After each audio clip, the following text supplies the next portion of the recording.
Jamie Turndorf, and it's my pleasure to be with you today for Conscious Uncoupling with my special, extraordinary guest, Jonna Spilbor. She's a popular and outspoken attorney, columnist, and legal analyst, appearing regularly on the Fox News Channel, the Fox Business News Network, and other television networks.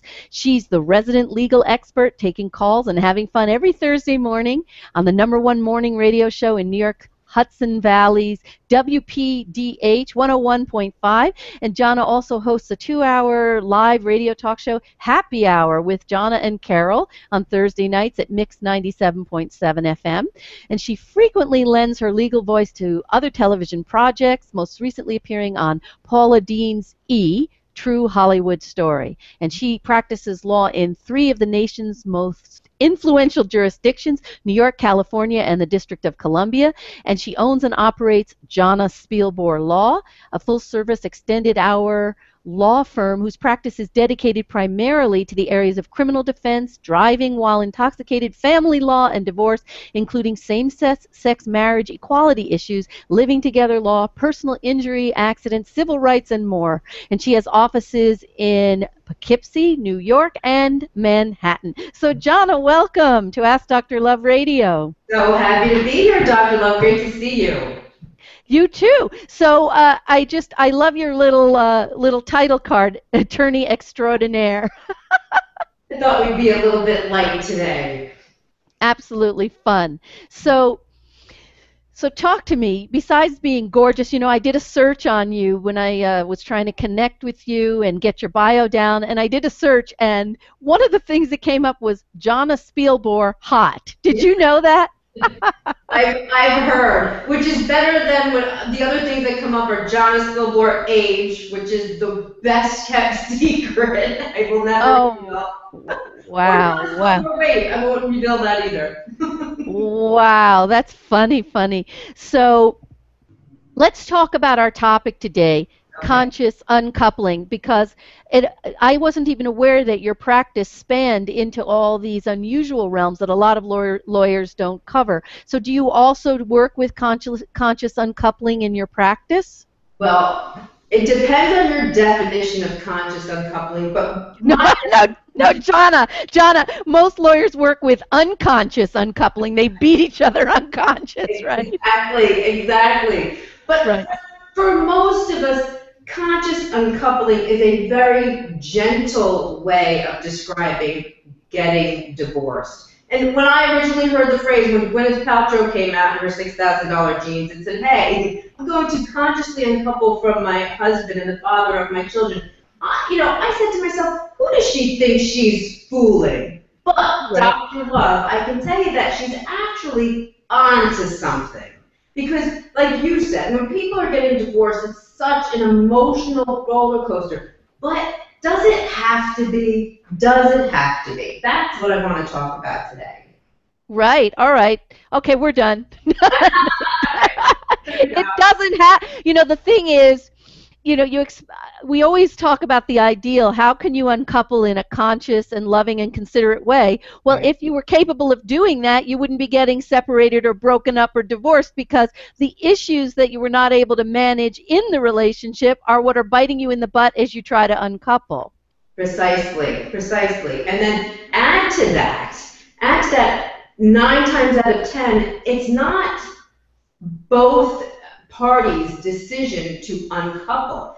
Usually it's at least one decides to take the lead, while the other one is happily sticking his or her head in the sand and keeping it there. So when you add that element, that punch to it, call it blindsided if you will, when you add that, it immediately fuels the fire of the destruction of this marriage. And that, when you get off to that kind of start, when you're consciously uncoupling, it's a lot of work to get away from that.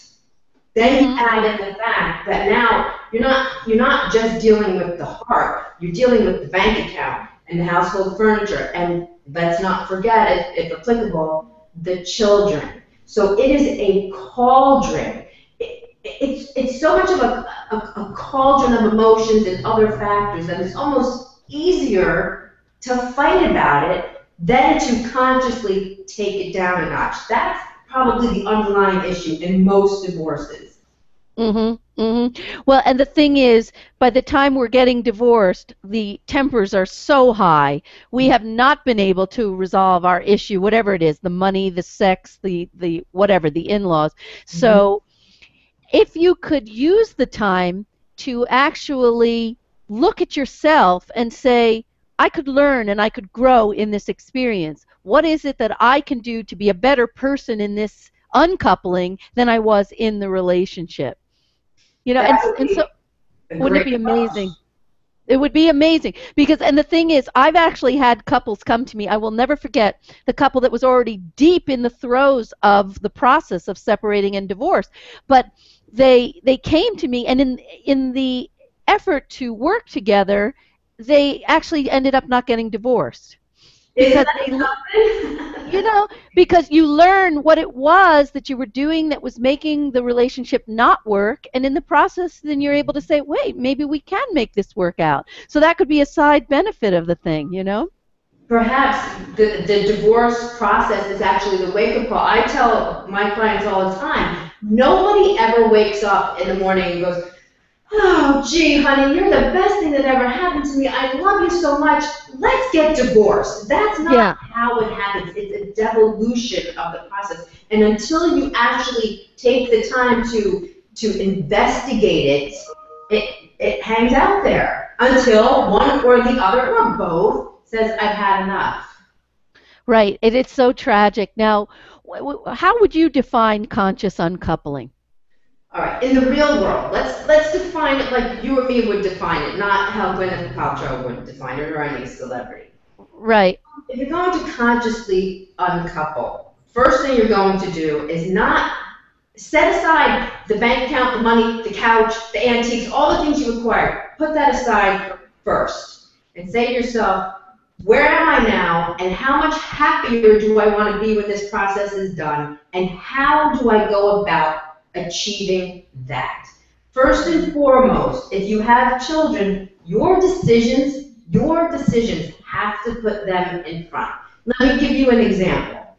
If you're getting divorced, consciously uncoupling, and you have children, let's say the mother is going to have primary physical custody, she might say to herself, I really want to move to Hawaii.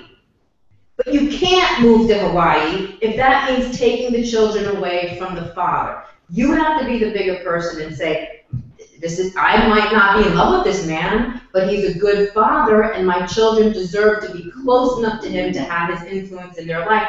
Therefore, I'm not going to fight him and try to move to the Big Island. I'm going to stay close to him and his family. That's one huge decision that somebody consciously uncoupling would make. It's very selfless, which is where we have to Absolutely. begin. Absolutely. And the kids come first. They're in their formative years. We don't want them to be in deformative years, you know? We Exactly. want we want them to feel that they have two parents that are pulling together to do what's best for them. And so often couples who are uh, in a devolution, as you say, will use the children as pawns and clubs to punish each other. And it is so awful when they do that to the children. Oh, most especially for the children. Most especially. So Definitely. you have to let those decisions lead the way. What is going to be best for my kids? Because, you brought them into this world. They didn't bring themselves. They have nothing to do with the divorce. They don't. And they need to feel loved. After you get past that, then you can move on to the stuff. But if I can emphasize one thing, don't use the stuff to try to get even for what is emotionally eating at you. And we see this so often in my practice, Jamie, but don't pay me or any other lawyer hundreds or thousands of dollars to fight about the china. Okay, who gives a crap about the china? Just because you think she wants the china? don't don't jump over dollars to pick up dimes. That's what I always say. If people splitting the property think that the more I take, that means that I've won. You can't win a divorce. A divorce is not a race. It's not a game, you cannot win. What you can do is come out the other side better and happier. That's the definition of winning at a conscious uncoupling or at divorce. That's very, very well explained, very well said. Because if you win, you lose. You're missing the big picture. Right. And to me, the winning, from my point of view, given what I do as Dr. Love, winning is you come out the underside, the other side, the other side, understanding your role in why this relationship didn't make it. What it was about you, what your baggage was, what your old scars were, what you brought to the table, and that you're working on that so that you don't do a repeat performance. That's part of the conscious uncoupling that's really a win. Exactly. Yeah. So what about this? The current divorce rate in the U.S. is somewhere around 70%. So why is divorce still treated like you should be wearing a scarlet A to slap on your chest? Why is that when it's so prevalent? That's a question that I often ask myself. We have a really high divorce rate in this country. And I completely understand that, our society is built around family and values, and I get that. But in Dr. Love, and I don't even mean to sound flip here, but it's going to sound flip. When marriage was invented, we were not living to be 100. We were living to a much shorter age. So till death do us part was a smaller amount of time. We are in a different society now where women are no longer required to stay home and have babies and be the caretaker while the man goes out and earns a living. Our roles have completely evolved. And I think in so doing, marriage as a lifelong event has become less important, not necessarily in a bad way. I think if we stop treating divorce as if it's a cancer diagnosis, then people will have fulfilling relationships until the relationship is unfulfilling, and then they'll consciously uncouple and be in a better spot to having another relationship and teach their kids how to have positive relationships. It's interesting you raised the point about the lifespans being so extended, so therefore a marriage is lasting much longer. And I came across something, there was an alert that I got from Google about some life coach who was touting the idea that monogamy should be dead, we should all be polyamorous, forget being married for life or coupled for life. And she was citing the example of the longer lifespan. And she said that, people were saying that the studies were showing that people were saying, we are not listening to each other anymore. We're not connecting. And I was thinking, well, that's not because we're living longer. It's because we're not behaving in a way that is relational and loving. And the thing is, you could make the case for the opposite, that what a joy that you can stay together so much longer, our lifespans are longer, and we could enjoy the ecstasy and the connection for a longer time if we know how to work our relationships in a conscious way, where we truly are listening and we are there for each other, and it is such a beautiful bond that we don't grow bored with or tired. But I mean, I'm talking in, the ideal world, the kind of marriage that I had, that I worked for, that I believe in.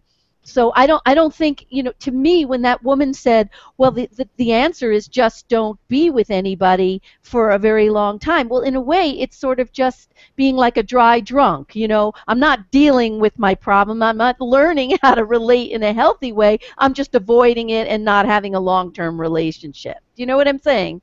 The way you put it is actually brilliant, and I agree 1,000% because the answer to the problem, if you want to define it as a problem, isn't, well, we should all have multiple relationships and never be monogamous. That has a whole other issue. That has a whole other set of problems.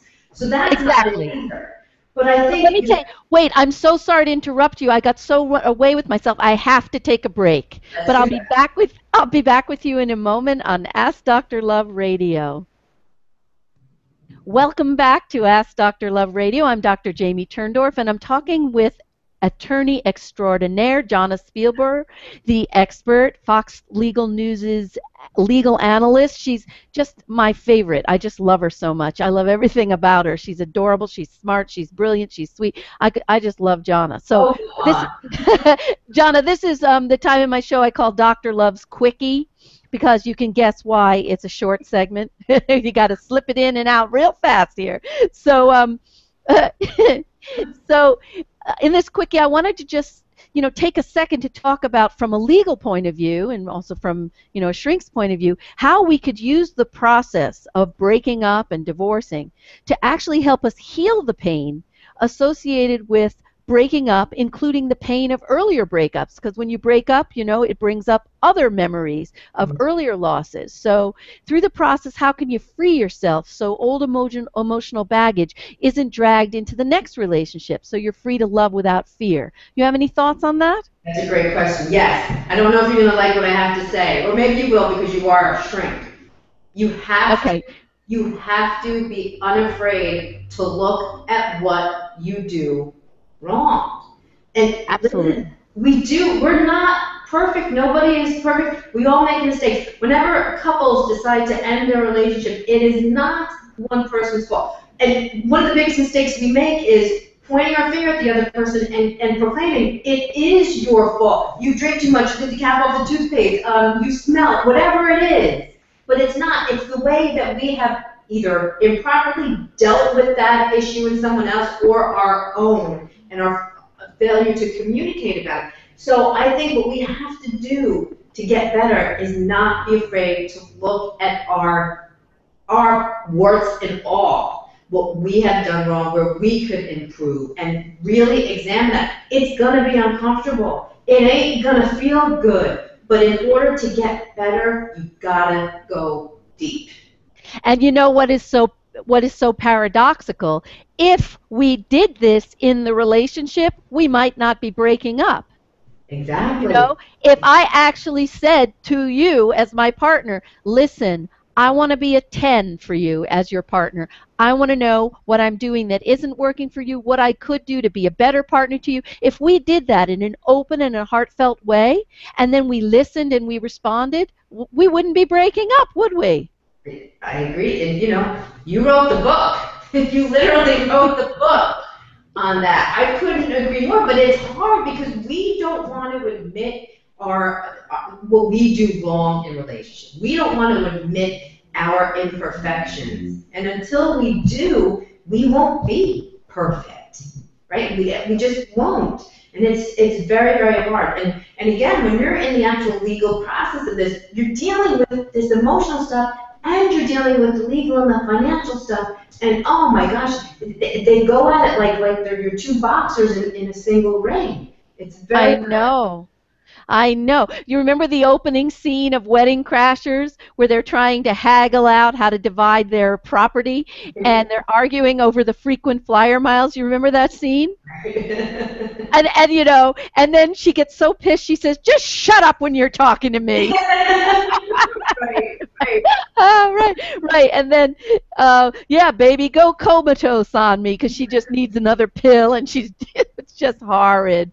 It's just hard. The thing is also, we're not talking a lot about this because I know this isn't the province of where an attorney goes, but anytime we are very heated, we always know that there's old scars from childhood that are being churned up because if it's hysterical, it's historical.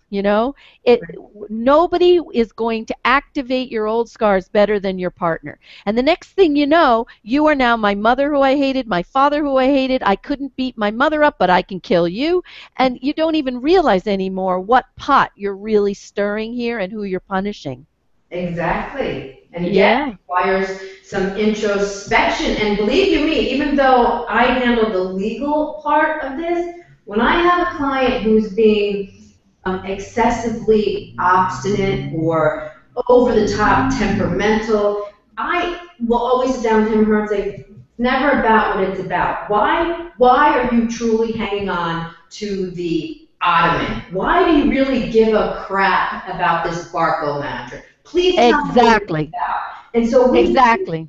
we have to dive into the head and the heart, not just the courtroom from my perspective. It really is all Excellent.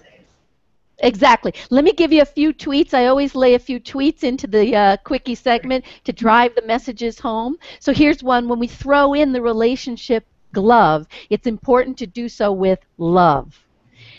And staying together for the kids teaches them that they should accept a relationship that's on the skids.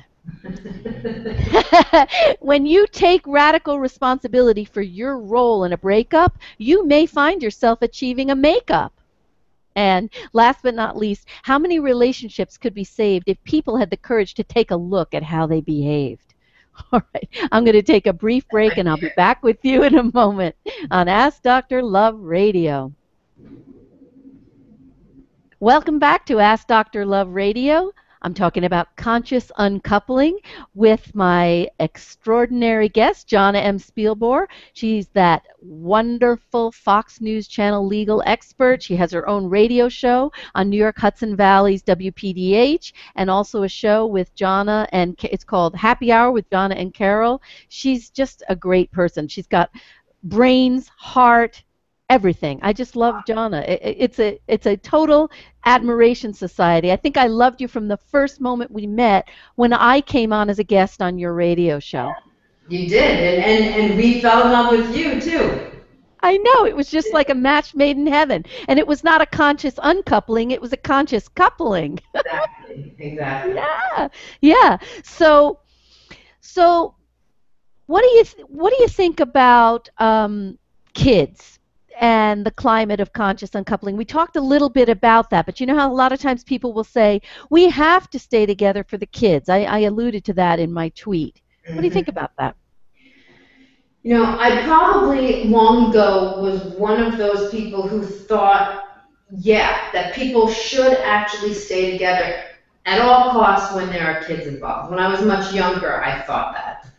I stopped adopting that philosophy one day when I sat down with, it was a friend of mine. I was a lawyer then. I wasn't representing her. She was just a friend, a very good friend. And she sat down and said to me, I remember when my parents were going through a divorce, and I was never happier than the day that they said, we are splitting. Because, and I asked her, I gotta know, and she said, the vibe, the energy, it was always just crazy and frantic, and when they split, that stopped. And then, and this was from, she was going back to her child's perspective when she was a kid. And I thought, wow. And I saw how she grew up. She was a very well-adjusted, smart, wonderful woman. I said, maybe my philosophy, like so many others, is incorrect. Let me look at this more. And then if you think about it, Dr. Love, really, you stay together for the children, but you're staying together in a hostile environment where you don't have dinner together. You're constantly screaming at each other. You disrespect each other in front of the children. Your father's a this, your mother's a that. How is that best for the children? It ain't. Really? Because what are you showing them? This is the way relationships are supposed to be, and you know that these kids are going to grow up and have very, very unhealthy, dysfunctional relationships. Plus, you're also showing I'm not supposed to be happy, I'm supposed to suffer. What a model is that? We're supposed to live with as much joy as we can. Life is hard enough. You got to find that joy, you know? Exactly. Absolutely, absolutely. Now, another thing a lot of people don't realize is that because kids' brains are narcissistic, that is, kids think they're the center of the universe. So everything that happens is about them, because of them. It's all because of them. If my parents get divorced, it's their fault. They weren't good enough. They didn't succeed in. I hate when that happens. A frog right in the middle of a great point. When they didn't succeed in helping them come back together, stay together. So a lot of times parents are so busy in the divorce worrying about how to keep their own heads afloat that they don't realize that the kids are in so much trouble and blaming themselves and feeling responsible. So do you talk about that with your clients? You've got to tell the kids that it wasn't their fault. They didn't make our problems. They can't fix them. Does that ever come up for you in your work? That absolutely comes up. And I think most of my clients, they absolutely love their kids. But what they also do that's an even bigger problem that and slightly more delicate is while they're telling me, I love my kids come first, I love them, they come first, that's coming out of their mouths, but their actions are not in line with that. So when you're getting divorced or consciously uncoupling, and you're talking to your children about how daddy is late on his child support, not good, never good, because now, even though you're saying you have a great father and he's late on his child support, you're not only using your children as an adult crutch, which you should never do.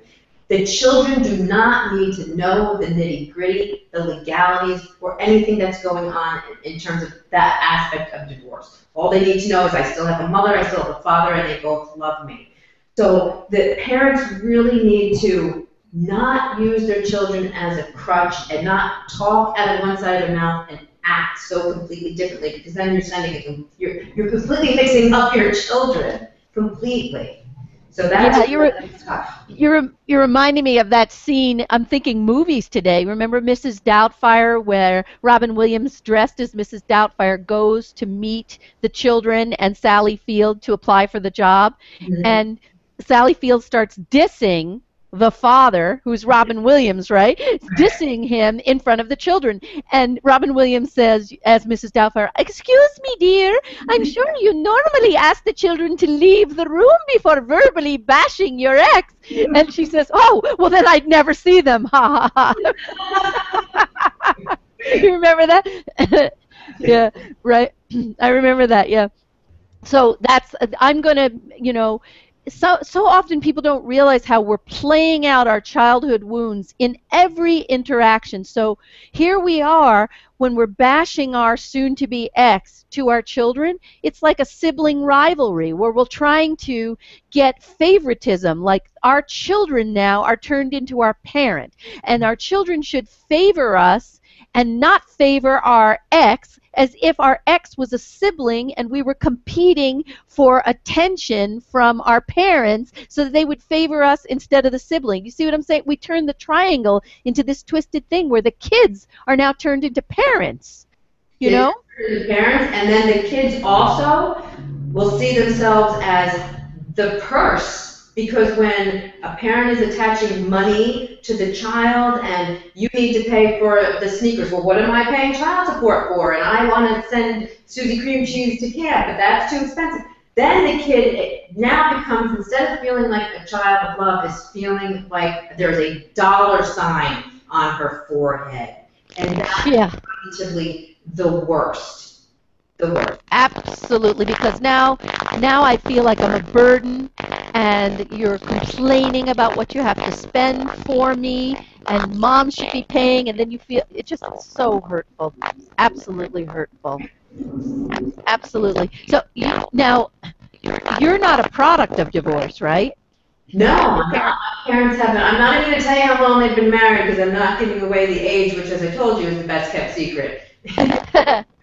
But that generation, as you well know, is different from today. Like I was raised in a generation where the mother had the children and stayed home and didn't work, and the father was the breadwinner. That was then.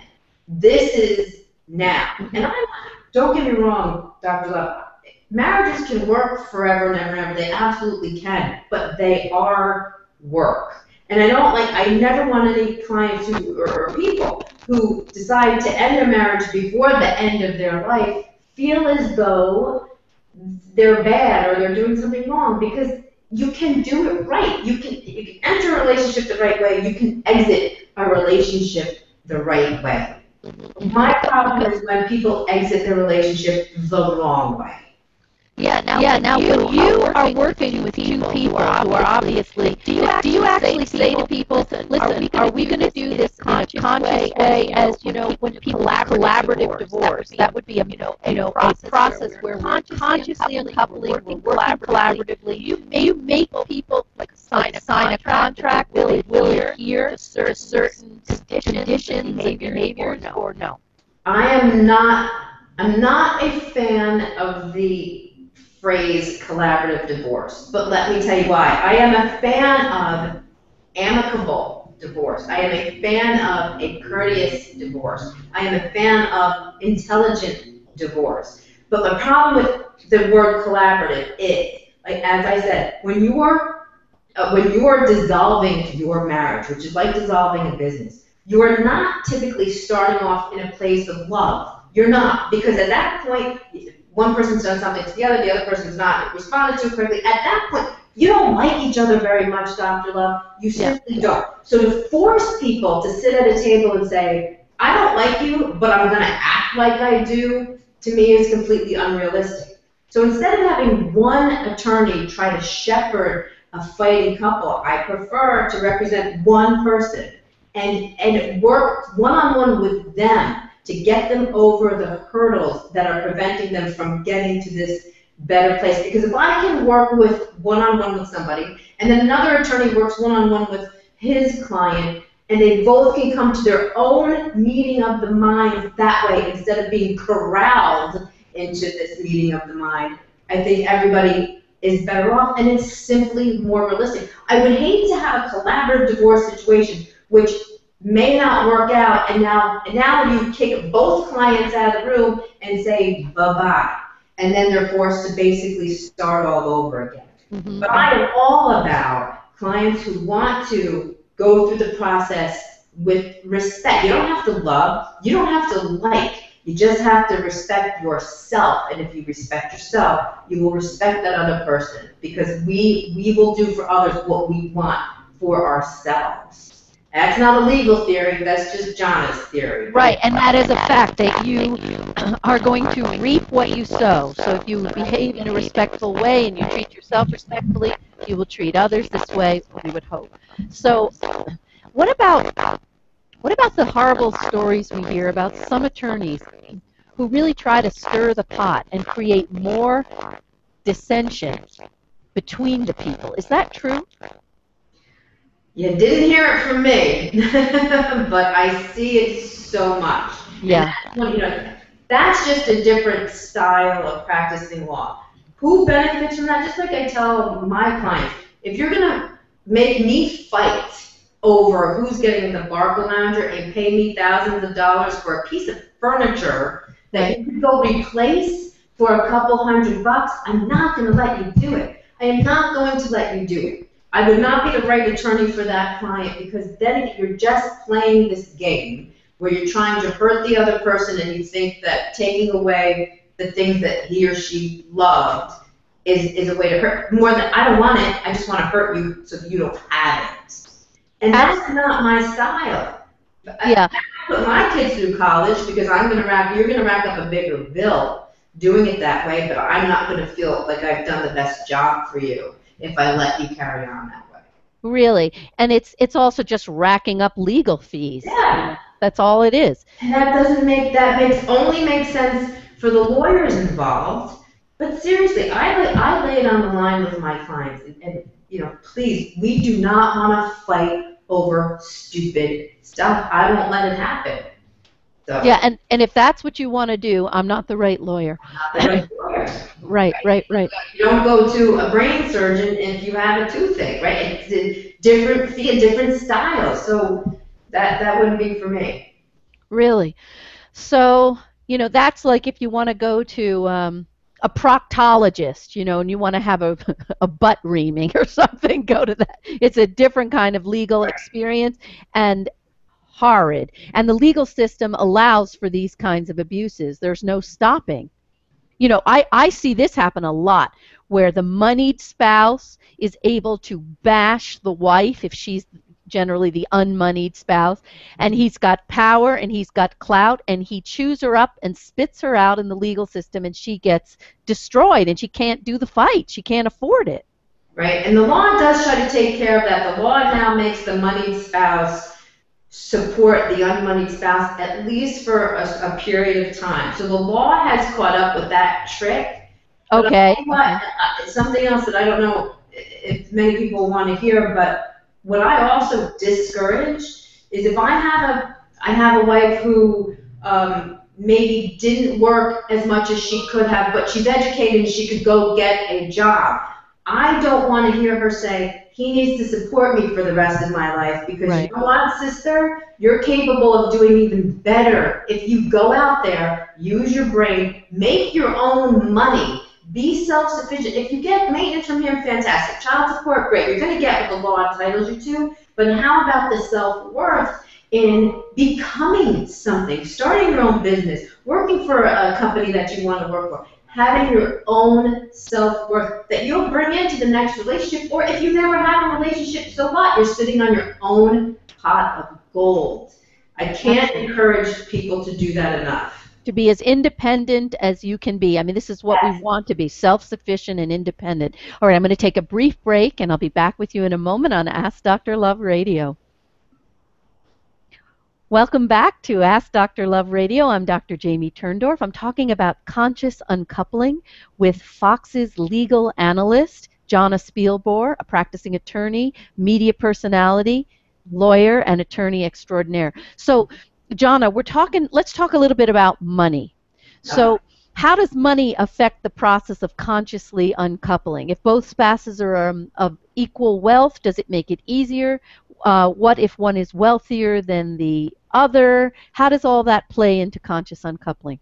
It makes a huge difference. You know, like I keep going back to Gwyneth Paltrow since she coined the phrase, but when you have two spouses that are of equal financial worth, consciously uncoupling is easier. And the main reason is people panic. When you think that you're not going to have enough money to survive, whether it's via divorce or via something else, you lose your job. If you don't think that you're going to have enough money to survive, people go into this, fight or flight mode. Right, right. And in divorce, it really is no different. So when you have an uneven playing field, which I mentioned earlier, the law tries to alleviate by making the money spouse pay money while the divorce is going on.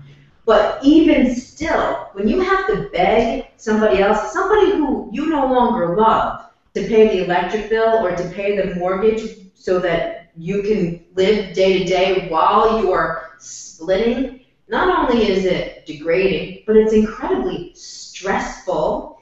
And you can't be the person that you want to be when you're constantly having to worry about whether you're going to get evicted or the lights are going to get shut off. So, which raises another interesting point that I actually wanted to mention previously. Some people, did you ever hear the phrase, it's cheaper to keep her? Some people stay together because there is a money or will be a money issue, they think, if they in fact divorce. And that's as bad as staying together for the kids' sake. Right. That's really bad because now you're just a commodity that the person has discarded, and I'm just keeping you off on the side because it costs me too much to end it. I have had women patients over the years whose husbands were connected legally, were attorneys, were politicians, and these women, I have seen them absolutely chewed up and spit out financially because they just couldn't afford the fight. The guy created all kinds of lies about them, made things up. The person who calls the cops first gets the kind of right of way. You can make all kinds of accusations, and you seem to have, you know what I mean? Yes. I have the phrase. I think my grandfather, he didn't make it up, but he's the one who taught it to me. And it's, a thief will rob you, but a liar will hang you. Yeah. A liar can do so much more damage. And you know what? Between me and you, do people lie in court? Sure they do. Do they remember things completely differently from the way they occurred? Sure they do. Have I seen or represented people who said, my wife said I took a poke at her, I never did, but the cops came home, now I have a restraining order against me. Does it happen? Far too frequently. Yeah. And it really is disgusting, which leads me to another issue. More and more because of finances, couples who are consciously uncoupling will live under the same roof while the process is going on. Oh, Dr. Love, I hate when I hear that, but they do, and it usually doesn't help things. It saves money, but emotionally, it's now you're in the ring and you have no way to get out. You can't even really go to your respective corners. when something bad happens in court or an attorney does something that the other one doesn't like, now you don't have any way to get away from it while you're Right. going through the process. It's hard. It's hard.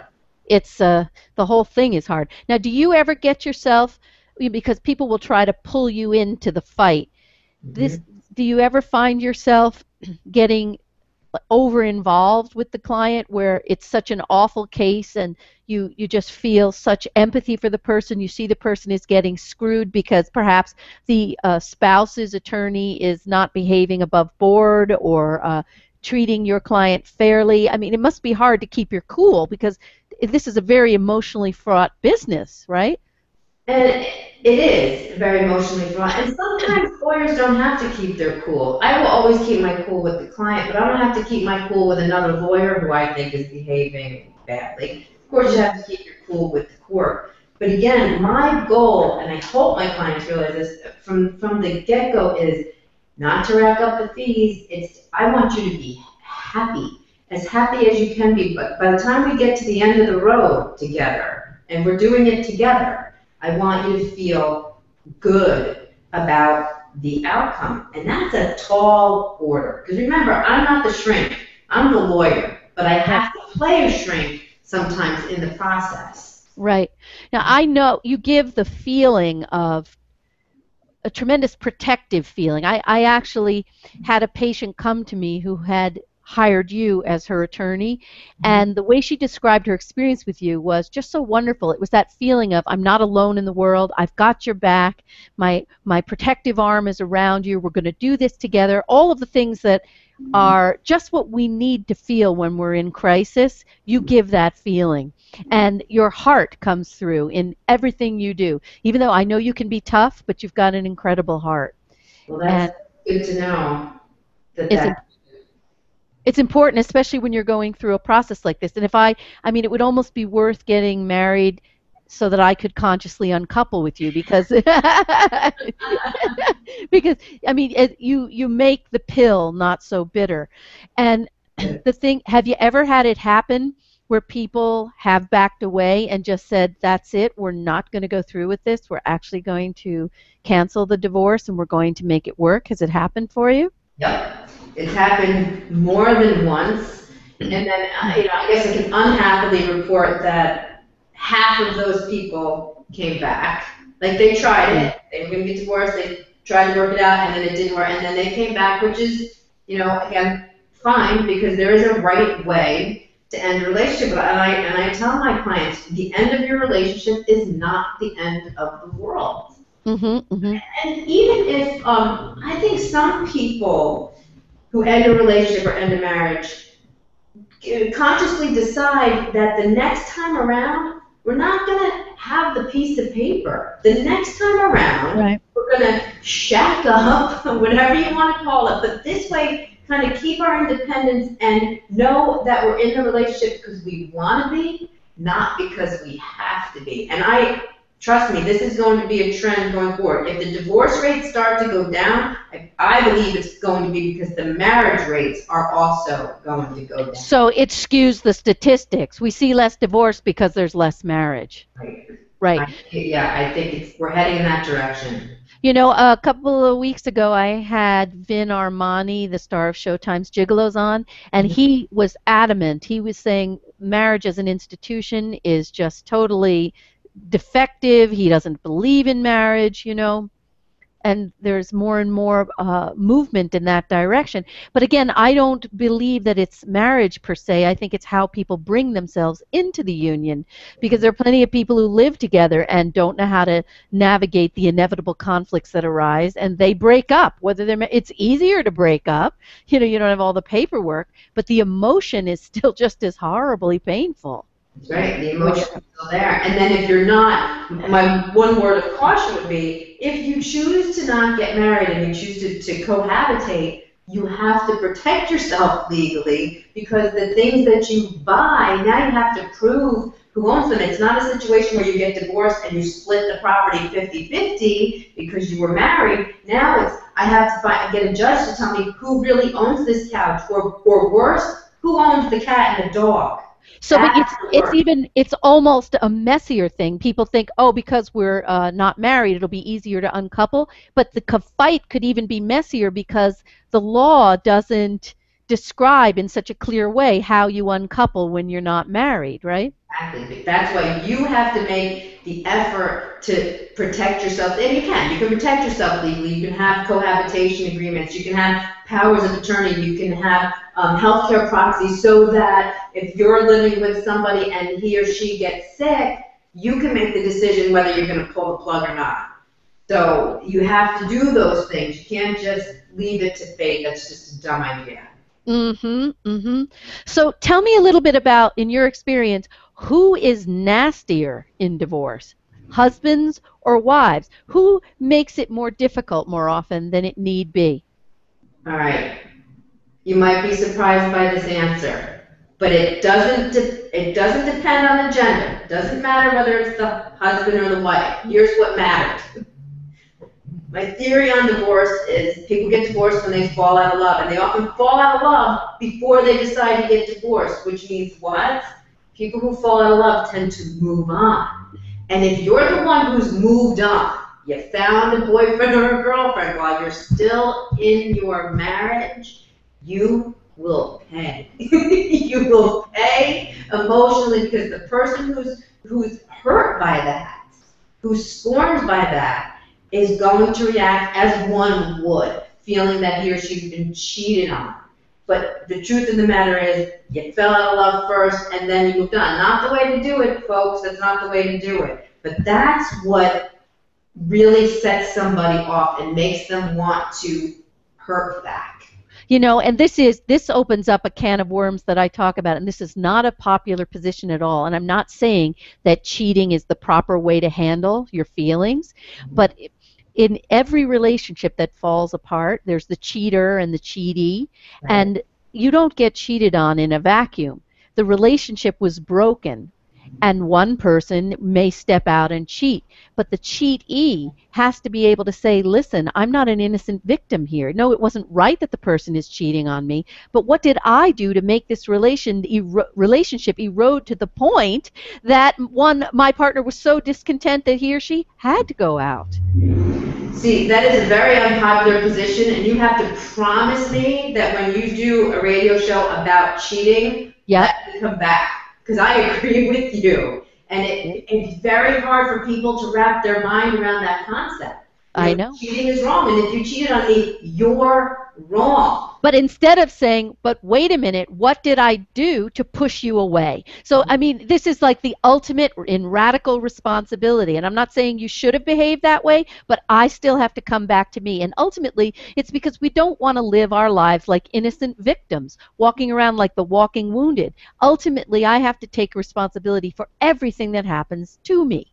And I have to look at what my hand is in that. Now, I just want to talk to you for the rest of the day. So, but I don't want to stop without everyone knowing how to find you and to promote whatever it is you'd like to promote now, because we only have a minute left. So please do that. Time flies. Okay, so anybody can always go to my website, which is jonnaspilbor.com, JONNASPILBOR. It's on the bottom third. There you can email me. You can also click through to my Facebook page. You can send me Facebook messages. I read every single one of my Facebook messages and all my emails, even though I get a lot, and I will always respond as soon as possible. So, or you can call my office at 845-485-2529. But please do. And you can, if you tune into Fox, I'm there 4 days a week. Click around, you'll find me. Awesome. It was so wonderful having you. You're a wonderful guest. You're really good on the fly and very articulate and smart. I just hope you'll come back again soon. I absolutely will. I would love to have you back. And next week I'm going to be talking about the champagne diet. that should be Fantastic. right. So that's all I have for you this week on Ask Dr. Love. Remember to be conscious in everything you do or say, whether you're beginning a relationship, you're in one, or you're uncoupling. Be conscious and take responsibility for your role in everything that happens. See you next week on Ask Dr. Love Radio.